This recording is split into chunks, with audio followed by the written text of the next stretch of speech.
Okay, this is like take 11, so I'm just gonna go with it. This is Lis Carpenter, and I'm on day 90 of my 90-day challenge with the 15K formula. And I'm talking a little bit low because it's early in the morning, and obviously I'm at a hotel. But yesterday I spent a lot of hours listening to audio, partially because I drove to the hotel from, southern Florida, central Florida, and there's like a lot of insight, and one of them, major insight, which I'm going to share last, but as I said,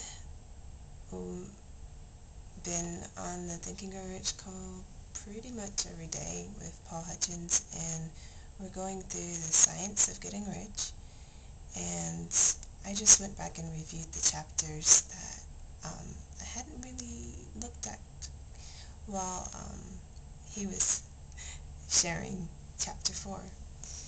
And some things that stood out to me was love is denied full expression in poverty. It's not,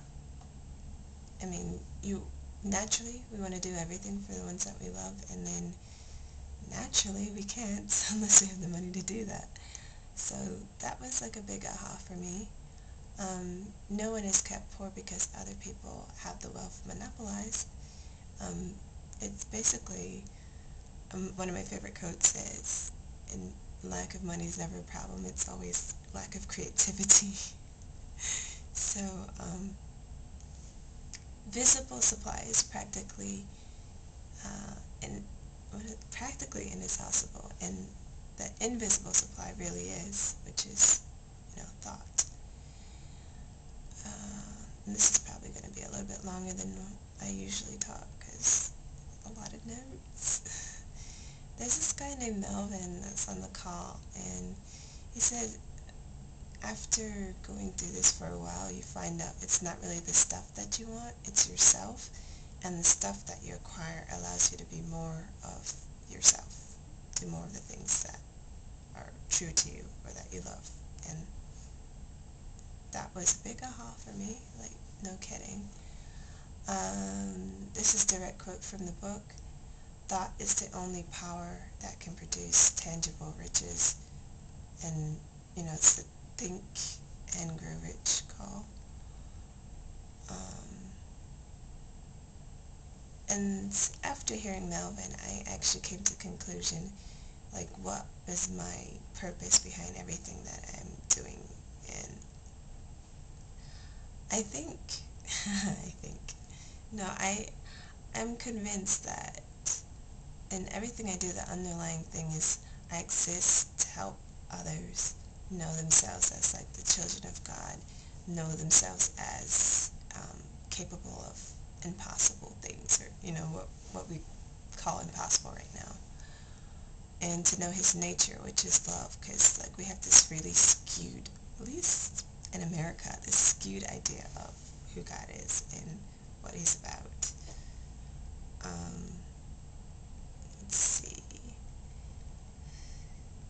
Skip all of that. Oh, wait, no, there's another good quote from the book.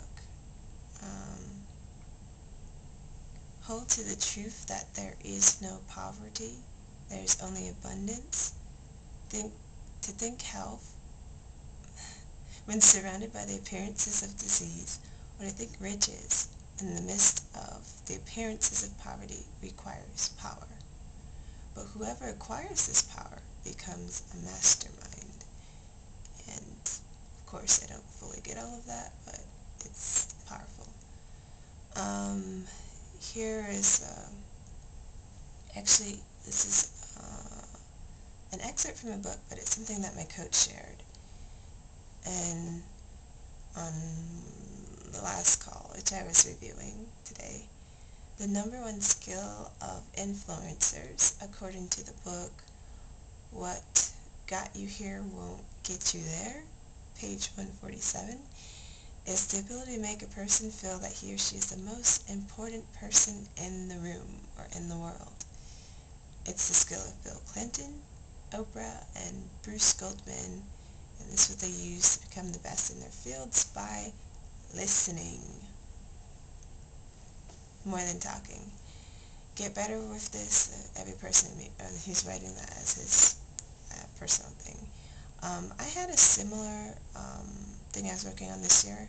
I just decided to actually pay attention to people in my circle and edify them rather than ignoring them, because I'm good at that. Like on Facebook, you have the people that you talk with all the time and the people that you're not close with that you just ignore.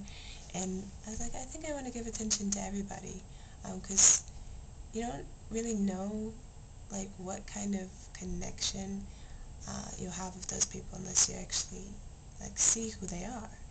And most people on my Facebook, they're not like complaining all the time. Some of my family members, yeah, yeah, but other connections, not so much.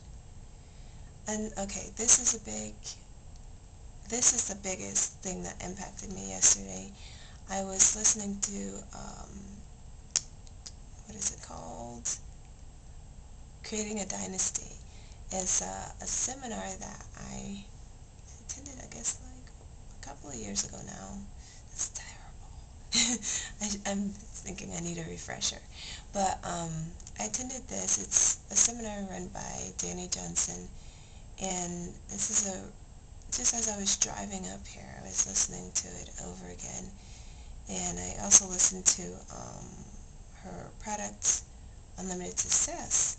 And one of the things she kept repeating was, we are products of our environment. And I know this to be true.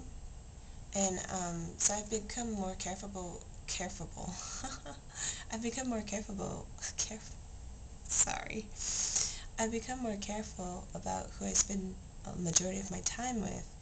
But I didn't really think about two of the ladies where she said that they kept coming back to her primary seminars, First Steps to Success, and they had bought all the audios, like the whole library, and they were listening to like audio non-stop. And it just clicked for me only yesterday. It's not so much the environment that you live in, like the people that you live with, or maybe the neighborhood that you live in, but your mental environment. And she always talks about how television is programming you for failure, which I 100% believe that. When I went off to school in 2005, that was the end of me and TV being best buddies. Like, that. So, I've been off TV for about 7 years or something. Is that right? Yeah. So we have to be deliberate about changing our environments. And so for me, I finally get it. I've been programmed for 20 plus years or so on all of these thoughts from my parents or from people in my neighborhood, or even these ideas from the books that I chose to read before the books that I'm reading now. And those things are constantly creating my current thoughts. And so her greatest success stories are of these women that decided they would listen to 8 hours a day of audio or more. And now I finally get it. They set out to deliberately reprogram their minds, or to deliberately change their mental climate or their mental environment. And now I'm like, okay, so my 1 hour of audio a day is just not going to cut it. And if I'm seeing progress and it's like inching progress, that's probably why.